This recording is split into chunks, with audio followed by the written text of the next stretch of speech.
Hello everyone, welcome to my channel Angrezi with Pragya. आज हम देखेंगे जॉन डन की एक famous poem a hymn to God the Father. A hymn to God the Father is a religious and devotional poem. The main theme of the poem is forgiveness. The poem is of 80 lines. So let's start our summary with introduction. A Hymn to God the Father is English metaphysical poet John Donne's prayer for forgiveness. ये जो poem है a hymn to God the Father, वह John Donne की एक क्षमा प्रार्थना है। Enumerating his sins, the poem's speaker worries that God could never forgive them all.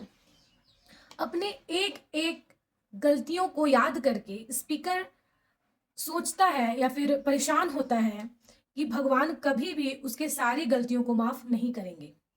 Until he realizes that believing God could not forgive him is the silliest sin of all. बाद में वो यह भी कहता है कि उसकी सबसे बेकार सी जो गलती है वो यह है कि वह कभी भी भगवान पे विश्वास नहीं किया कि वो भगवान जी कभी उसको माफ करेंगे। वही उसकी सबसे बड़ी गलती थी। God, this poem says, is fathomlessly merciful. Here it means a thing which can't be measured. Like merciful, भगवान जी का काइंडनेस आप कभी भी मेजर नहीं कर सकते। Able to forgive the worst of sinners if they only ask.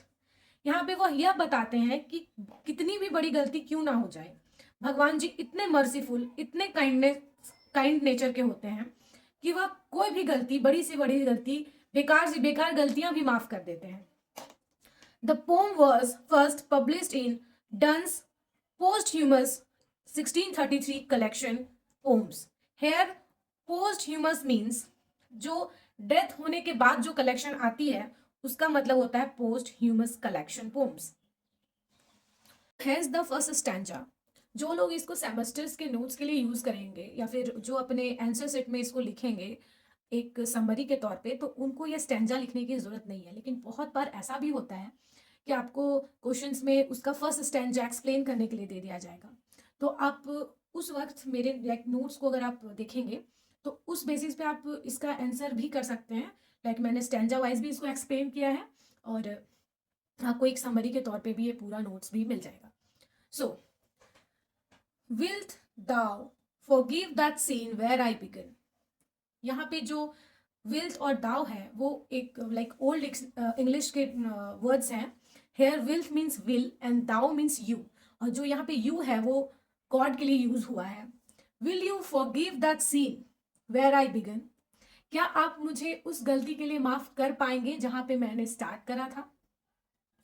Which was my scene दो it where done before. हाँ वो मेरी गलती थी लेकिन वो मेरे जन्म से पहले हुई थी। Will thou forgive that sin through which I run. क्या वह उस गलती को माफ कर पाएंगे जिनसे मैं भागता हूं। एंड डू रन स्टील दो स्टील आई डू डिप्लोर। और अभी भी भागता हूं। क्या मुझे वो उन गलती के लिए माफ कर पाएंगे जिनको मैं जानता तो हूं कि ये गलतियां हैं लेकिन फिर भी मैं वही गलतियों को करता हूं। क्या मुझे वो उन गलती के लिए माफ कर पाएंगे जिनसे मैं घृणा करता हूं लेकिन फिर भी मैं वो गलती करता हूं। When thou hast done, thou hast not done. Here thou means you and hast means have or has, whatever you use. So यहाँ पे लिखा है कि आप जब मेरी गलतियों को माफ कर चुके होंगे, ये गॉड को यू जो रेफर किया है वो गॉड के लिए है, तो वो कहते हैं कि जब आप मेरी गलतियों को माफ कर चुके होंगे फिर भी आप मेरी गलतियों को माफ नहीं किए होंगे, क्योंकि फॉर आई हैव मोर, क्योंकि मेरे पास और भी गलतियां हैं, मैंने और भी गलतियां कर रखी हैं जिनको अभी माफी नहीं मिली है। अभी इतनी ही गलतियों को माफ करा गया है लेकिन मेरे पास और भी ऐसी गलतियां हैं जिनको अभी माफी नहीं मिली है। The speaker begins by asking God an important question. जो स्पीकर हैं वो पोम को स्टार्ट करते हैं एक इंपॉर्टेंट क्वेश्चन को पूछते हुए। Whether God is going to forgive the sin of the world for which all of humanity suffers and though they were done before he was born. तो यहाँ स्पीकर पूछते हैं कि क्या भगवान मुझे उस गलती के लिए माफ करेंगे जो मेरा ही गलती है, बट वो मेरे जन्म से पहले हुआ है, जिस गलती में पूरा ह्यूमैनिटी पूरा जो ह्यूमन सोसाइटी है उसको सफर करना पड़ा।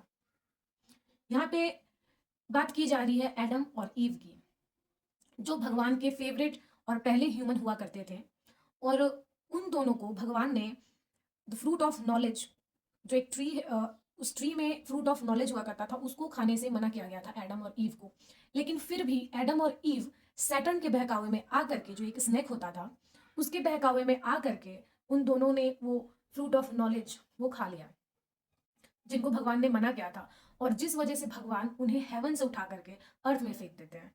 तो जो स्पीकर हैं वो पूछते हैं कि क्या मुझे उस गलती की माफी मिलेगी जो मेरे होने से पहले हुई थी, जो एडम और ईव के द्वारा हुआ था। He is a part of it because he is on earth. Speaker कहते हैं कि वह उसका एक पार्ट है क्योंकि वह भी एक अर्थ का पार्ट है। वह उस गलती का एक हिस्सा इसलिए है क्योंकि उन्होंने भी अर्थ में जन्म लिया है। He says that though he is separate from the larger scenes of worlds, he himself is not without sin, and it doesn't mean that he is pure. यहाँ स्पीकर कहते हैं भले ही उन्होंने बड़ी बड़ी गलतियां ना करी हो, लेकिन इसका मतलब ये भी तो नहीं कि उन्होंने कोई गलती नहीं की। छोटी ही सही बट गलतियां तो उनसे भी हुई हैं। In fact, he states that over and over he is running, though seen and unable to escape from it. वह यह भी बोलते हैं कि बार बार वह उन गलतियों से भागते हैं, लेकिन फिर भी वही गलतियों को दोहराते हैं और उसी में उलझ के रह जाते हैं। He deplores his own action, but is unable to stop. वह खुद उन चीजों से घृणा करते हैं, वो नहीं चाहते हैं कि वो सब करें क्योंकि वो उन्हें सब नहीं पसंद, लेकिन फिर भी वह गलती करते हैं। क्या भगवान उसे उन गलतियों को भी माफ करेंगे जो वो करते तो हैं, वो जानते हैं कि वो गलत है लेकिन फिर भी वो करते हैं? क्या वो उन गलतियों को माफ करेंगे जिनसे जो स्पीकर है वो खुद घृणा करते हैं, वो नहीं चाहते हैं कि वो करें लेकिन फिर भी वो करते हैं? क्या भगवान के पास उन गलतियों को भी माफ करने की क्षमता है? क्या वो उन गलतियों को भी माफ करेंगे? He tells God that when he finishes helping and forgiving sins, there will be more to do. His sins and those of world go on indefinite. He says कि जब आप इन गलतियों को माफ कर चुके होंगे, फिर भी ये और भी ऐसी गलतियां हैं जो माफी के लायक हैं। आप भले ही आपको ऐसा लगे कि आपने सारी गलतियां माफ कर दी हैं, लेकिन फिर भी बहुत सारी ऐसी गलतियां बची होंगी जिनको माफी होनी या फिर माफी की जरूरत है, या फिर आपने माफ अभी तक नहीं करा। Here the speaker is talking about the original sin. The speaker makes a prayer against the original sin of having been born into human flesh, though he did not choose a human birth. Speaker का कहना है कि उन्होंने कभी भी एक human birth एक मनुष्य रूप में जन्म लेने का नहीं सोचा था, लेकिन फिर भी उनका जन्म एक मनुष्य के तौर पर हुआ। इसका मतलब यह है कि पिछले जन्म में उन्होंने ऐसा कुछ कर्म किया होगा जिसको भुगतने के लिए उनका एक रिबर्थ हुआ, दोबारा जन्म हुआ, ताकि वो अपने कर्मों के फल को या फिर अपना जो भी गलतियां हैं उनको भुगतने के लिए उनका दोबारा जन्म हुआ। He understands that he is burdened with karma to overcome. As I said, कि उनको अपनी गलतियों को भुगतने के लिए अपने कर्म फल के वजह से ही उनका दोबारा जन्म हुआ। He has sown and now he must reap what he has sown. उन्होंने जो भी बोया है उन्हें काटना ही पड़ेगा। He knows that he has to repay his life in order to reap only good in future. Sorry, it is repair. So, वह कहते हैं कि उन्हें पता है कि उनके अपने लाइफ को फिर से ठीक करने की जरूरत है उन सभी चीजों को काटने के बाद। अगर आपने एक गार्डन में कुछ कांटे बो दिया है, आपने कुछ ऐसा चीज बोया है जिससे कांटे उग रहे हैं, तो अगर आप चाहते हैं कि आपको कभी कांटा ना चुभे तो उसके लिए पहले आपको उस पेड़ को हटाना पड़ेगा और उसके बाद ही आपको कांटा नहीं चुभेगा।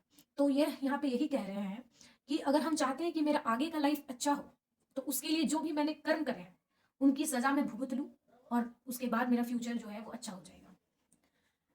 The fact that speaker has become painfully aware and sin conscious indicates that he is making progress on the path of self-awareness. एक होता है जो अपनी गलतियों से सीखते हैं और दूसरे होते हैं जो दूसरों की गलतियों से सीखते हैं। यहाँ पे it is written painfully aware. इसका मतलब ये है कि जो स्पीकर है वो अपनी गलतियों से सीखा है उन्होंने। उनको लाइक एक होता है ना, बच्चे को बोला जाता है कि उस चीज को नहीं छूना, सॉरी छूना, लाइक कोई कांच है तो आपको उसको नहीं छूना है, नहीं तो वो कट जाएगा। लेकिन बहुत सारे ऐसे खुरापाती बच्चे होते हैं जो पहले छूते हैं उसको, कटता है, फिर रोते हैं और फिर उसको ऐसा होता है कि नहीं अब उसको नहीं छूना है। तो जो स्पीकर है वो खुरापाती बच्चे हैं जो पेनफुली अवेयर हुए हैं कि उन्हें क्या क्या नहीं करना है, and he is making progress on the path. अब वो अपने ऊपर काम कर रहे हैं ताकि वो उस पाथ पे, जिस पाथ पे वो थे, वो दोबारा ना जाए। Instead of using his energy to seduce women, he is now seeking soul awareness and a clean and a dutiful life through prayers and meditation on the divine। अब वो स्पीकर यह कह रहे हैं कि अपनी एनर्जी को दूसरे वुमन को लुभाते हुए, लाइक दूसरे को सिड्यूस करते हुए, उससे बेहतर है कि मैं अपने खुद पर ध्यान दूं। अब स्पीकर जो है वो धीरे धीरे चेंज हो रहे हैं और उनका कहना है कि जो मैं एनर्जी वेस्ट करता था दूसरों को लुभाने के लिए, अच्छा दिखने के लिए, क्यों ना मैं उसी एनर्जी को अपने ऊपर खर्च करूं, प्रेयर्स में, मेडिटेशंस में, ताकि मैं खुद को जान पाऊं और उस रास्ते से हट जाऊं जो गलत है। Now he knows where to go to get help in overcoming the sinful lust and to remain quiet and still। अब वह जानते हैं कि उन्हें किधर जाना है ताकि वह अपने जो गलतियों को है वो अपने से दूर कर सके और उस चीज से हट सके। The speaker has come to hate this earlier scene and he is aware that he needs help from the divine as he strives to control and overcome that scene। जैसा कि मैंने कहा कि पहले उनको सबसे बड़ी उनकी गलती यही थी कि उनको विश्वास नहीं था कि भगवान जी इतने मर्सीफुल होंगे। लेकिन अब उनको ये चीज का विश्वास है और वो जान गए हैं कि उन्हें किस रास्ते पे जाना है। उनको भगवान पे अब विश्वास हो चुका है और वह जानते हैं कि उन्हें कौन सा पाथ चुनना है। तो अब वो भगवान जी के ऊपर अपना जो बार बार एक ही चीज को, एक ही गलती को रिपीट करने का जो उनका जुनून था, वह धीरे धीरे उस पाथ में जाकर के उस चीज को छोड़ रहे हैं और अपने एक पाथ को क्लियर कर रहे हैं ताकि उनका जो फ्यूचर हो वो अच्छा हो। So now we will jump into the second stanza। Will thou forgive that sin which I have worn others to see and made my sin their joy। अब यहाँ स्पीकर कहते हैं कि क्या भगवान मुझे उस गलती के लिए माफ करेंगे जिनके वजह से मैंने दूसरों को मजबूर किया कि वह भी वो गलती करे। क्या मुझे इस गलती की माफी मिलेगी जिसके वजह से और दूसरे लोगों ने भी वही गलती की। Will thou forgive that sin which I did son a year or two but valored in a score। अब वो कहते हैं क्या मुझे उन गलतियों की भी माफी मिलेगी जो मैंने 2 साल के लिए छोड़ तो दिया था, लेकिन अब जब स्टार्ट किया है तो मैं उन गलतियों को और भी ज्यादा तेजी से करने लगा हूं। पहले अगर मैं उन गलतियों को एक बार करता था तो अब वही गलती को मैं 2 बार करता हूं। भले ही मैंने उन गलतियों को 2 साल के लिए या फिर 1 साल के लिए छोड़ दिया था, नहीं करता था मैं गलती, लेकिन अब जब मैं कर रहा हूं तो वो भी उससे भी ज्यादा कर रहा हूं। क्या मुझे इस गलती की भी माफी मिलेगी। When thou hast done, thou hast not done। जब आपको लगेगा कि आपने मेरी सारी गलतियों को माफ कर दिया है लेकिन फिर भी आपने मेरी सारी गलतियों को माफ नहीं किया होगा, क्योंकि for I have more, क्योंकि मेरे पास और भी ऐसी गलतियां हैं जो मैंने कर रखी है जिनकी अभी माफी नहीं मिली। In this, the question ends with the revelation that the speaker's scene have become the door for others to get into scene। अब जो क्वेश्चन है यहाँ पे खत्म होता है यह कहते हुए कि स्पीकर ने जो गलती करी दूसरों को भी उस गलती में शामिल होने के लिए या उस चीज के लिए भी भगवान उनको माफ करेंगे। He created the opportunity or the door for others to walk through sin and go against God। अब वो कहते हैं कि उन्होंने गलती की सो की, अब उनके पीछे पीछे जो लोग थे जो उनको एडमायर करते थे कि ये अच्छा इंसान होगा, उन्होंने भी वो चीज देखा कि अगर ये अच्छा इंसान भी अगर ये चीज कर रहा है तो क्यों ना मैं भी करूं। और उनका यह करना, वो उनका गलती करना, जो स्पीकर का गलती करना और उनके ही पाथ पे जो उनको एडमायर करते उनका चलना, वह भी स्पीकर की ही गलती है क्योंकि उन्होंने ही उनके लिए एक द्वार खोल दिया। क्योंकि जाहिर सी बात है जो आपको एडमायर करते हैं वो आपके ही नक्शे कदम में चलेंगे। अब जब स्पीकर भी वही कर रहे थे तो जो उनको एडमायर करते हैं वो क्यों ना वो गलती करे। तो उस गलती की भी माफी वो स्पीकर मांग रहे हैं कि क्या भगवान मुझे इस चीज के लिए भी माफ करेंगे। The speaker states that he did not mean to harm to anyone's life. by leading them to sin. अब वह स्पीकर ये कहते हैं कि वह गलती के राह पे चलाते हुए उन लोग को कभी भी उन लोग को हार्म करने का नहीं सोचा था उन्होंने। तो उनका कहना है कि अगर वह उनको हार्म नहीं करना चाहते थे, intentionally he didn't want to do that, तो उसके लिए उनको माफी मिलनी चाहिए, ऐसा स्पीकर का कहना है। Although he is asking to be forgiven, he can't help admitting the lengths he went to. और वह खुद की मदद नहीं कर सकता इस चीज को एडमिट करने में कि हाँ मैंने बड़ी से बड़ी गलतियां की हैं, भले ही मैंने किसी को हार्म नहीं किया, लेकिन जो गलतियां हैं वो बहुत बड़ी हैं। In order to enjoy his sin, वह भी इसलिए क्योंकि वो अपने जो गलतियां हैं उनको, जब आप गलतियां कर रहे होते हो तो आप नहीं सोच रहे हो कि आप गलत कर रहे हो, उस टाइम आप उस चीज को एंजॉय कर रहे होते हो। तो वही वो जो स्पीकर है वो कहते हैं कि हाँ मैंने इंजॉयमेंट के चक्कर में ऐसी ऐसी गलतियां कर दी हैं जिनका लेंथ बहुत लंबा है, गलतियों की जो अगर मेजरमेंट की जाए वो बहुत लंबा है, लेकिन वह इस चीज को अपने आप को रोक भी नहीं सकते आप भगवान के सामने इस चीज को एडमिट करते हुए कि हाँ मैंने ये गलती की है। He confesses to God how he wallowed in the sin. वह बताते हैं भगवान को कि वह किस तरह उस चीज में खुशी थे, उस चीज में खुश ले रहे थे, खुशी हो रहा था उनको उस गलतियों को करने में, लेकिन जब उनको रियलाइज होता है तब वो भगवान जी को उस चीज को कन्फेस करते हैं कि हाँ ये गलतियां मुझसे हुई हैं और मैंने उस वक्त उस चीज को एंजॉय भी किया, बट फिर भी वो मेरी गलतियां ही रहेंगी। Now the speaker discusses about the sin of lust. A second scene for the speaker is that he has urged other people to commit that same sin. अब which is the scene of lust. अब वो कहता है कि क्या वही चीज वो रिपीट करके कहते हैं कि उनका जो गलती यही था, the sin of lust is what, आप उन लोग को लुभाए कि आप वो उन गलतियों को करे, उनको मजबूर किया, उनको लुभाया, उनको बताया कि वह भी वो गलती को कमिट करे, वह उनकी सीन ऑफ लस्ट था। The speaker knows that the only help that will be of any true assistance is God. और स्पीकर ये जानते हैं कि जो सबसे सही जो मार्गदर्शक है, जो मेरी हेल्प कर सकते हैं, वो कोई और नहीं, the one and only God है। As he fashions his heart song to God, he places his faith, trust and soul in God's hands. जब वह भगवान जी को याद करते हैं तो वह अपना फेथ, ट्रस्ट, सोल, वह सब कुछ भगवान जी पर छोड़ देते हैं, यह सोचते हुए कि अब जो है भगवान ही करेंगे। वह सब कुछ कन्फेस कर देते हैं भगवान के सामने, बस इसलिए क्योंकि उनको पता है कि उनके ऊपर और कोई नहीं, अब जो है वही कर सकते हैं। Now we'll see the third stanza. I have a scene of fear that when I have spun my last thread. Speaker कहते हैं कि मेरे पास अभी भी एक पाप है, एक सीन है, एक गलती है, वह है फियर। मेरे पास अभी भी एक पाप है जिसका नाम फियर है। उनका डर यह है कि जब वह अपनी आखिरी सांसें गिन चुके होंगे, अपनी लाइफ के आखिरी धागे को पिरो चुके होंगे, आई शैल पैरिश ऑन द शोर, तब वह छोर पर पड़े होंगे। उन्हें डर है कि जब तक भगवान उनके गलतियों को माफ करेंगे, उनसे पहले ही वह उनका अस्तित्व खत्म हो जाएगा, वह खत्म हो चुके होंगे और उन्हें उसके बाद भी उन गलतियों से मुक्ति नहीं मिलेगी। उन्हें डर है कि वह अपनी गलतियों से मुक्त होने से पहले ही मर चुके होंगे, उनका अस्तित्व खत्म हो चुका होगा। But swear by thyself that at my death thy sun.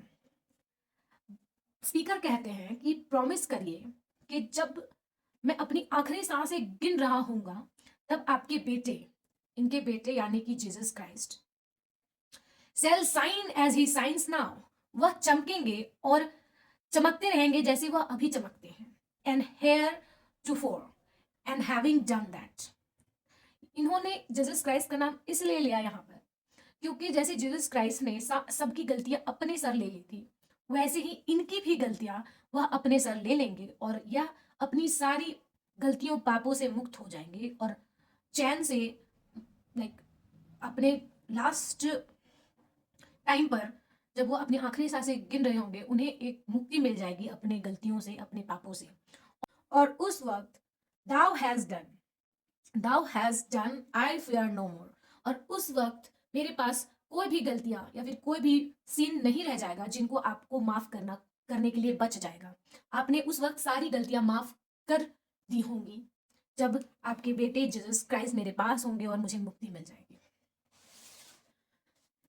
In the final stanza, speaker tells God one of his most prominent sin, the sin of fear. Final stanza में जो स्पीकर होते हैं वो अपने मतलब भगवान जी को अपने एक प्रोमिनेंट सीन जो कि है फियर उसके बारे में बताते हैं। Specifically he is afraid that he is going to die before all of his sins are forgiven.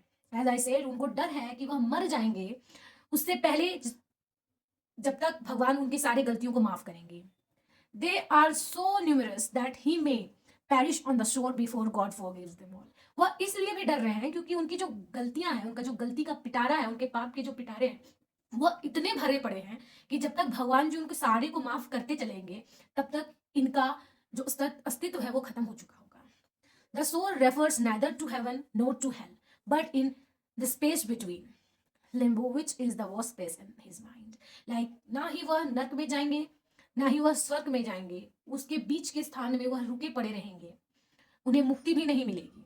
और जो बीच का स्थान है वो उनके माइंड में सबसे घटिया प्लेस है। अगर वो हेवन में चल जाए तो भी चलेगा, वो हेल में चले जाए तो भी चलेगा, बट वो जो बीच का स्पेस है उनके लिए वो सबसे बेकार स्पेस है जहां पे वो नहीं टिकना चाहते और वो उन्हीं चीज से डरते हैं।